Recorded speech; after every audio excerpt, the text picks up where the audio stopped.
Now that you know how to run Smart Impact, you need to know how to consume the Smart Impact analysis results.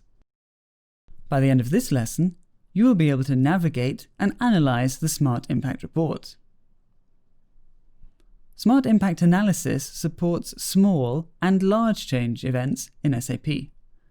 Small change events include transports and charm IDs. Large change events include applying support and enhancement packs. When consuming the results, the key distinction between small and large change events is noticeable on the home sheet. For small change events, we list every changing object contained in the transport set. The report includes links to the impacted applications that invoke them. Applying support packs is a large change event that demands a different kind of layout on the home sheet results. Support stacks can contain over 1 million changed objects. Instead of listing all the changes, Smart Impact pivots the data and lists all of your used SAP application capabilities. They are prioritized by how at risk they are. Let's look at a dashboard example. The dashboard indicates that we analyzed a bundle of transports. Here is the date of the analysis, the client, our used SAP applications, performance history from ECC production, and the history collected on the Live Compare server. The transports analyzed contains mostly ABAP-related objects, then some configuration data and security-related changes. Structures and table definitions are the most commonly changed object types. Here, you can see how many SAP transactions are impacted and how many are most at risk. Web applications including Fiori, programs, smart forms, APIs, and security-related objects were also identified as impacted and most at risk. When we look at these most at risk objects and their related test coverage status within the project, we see we have some work to do if we want to achieve more coverage in our continuous testing platform, especially with our APIs. For more information, check out the help sheet.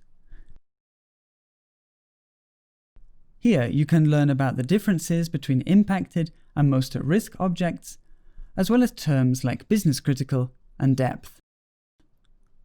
The first column is the change ID, which would be the transports or the charm IDs that were analyzed.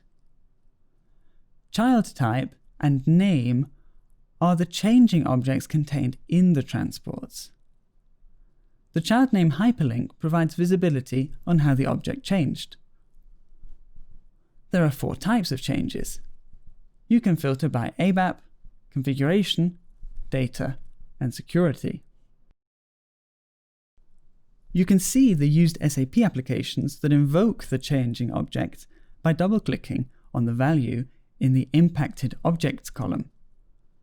Now, we're on the Impacted Object sheet, filtered by the changing object.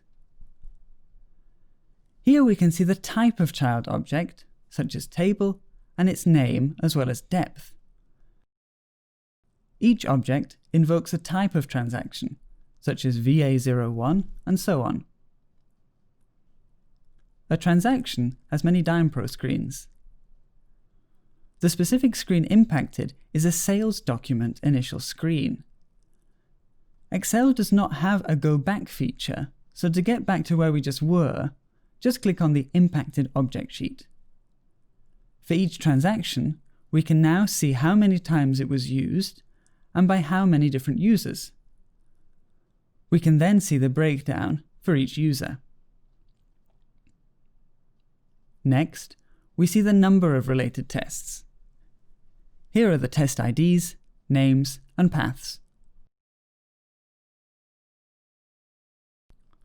The next columns indicate the object's app area, the dev class, whether it's a custom object, and if it's business critical and most at risk. To view only most at risk objects, select the spreadsheet, Click Data and clear the filter. Then select Y in the Most at Risk column. And that is how you can use Smart Impact Reports to discover business-critical, most at-risk places in your SAP system under test to pinpoint where the next test focus should be.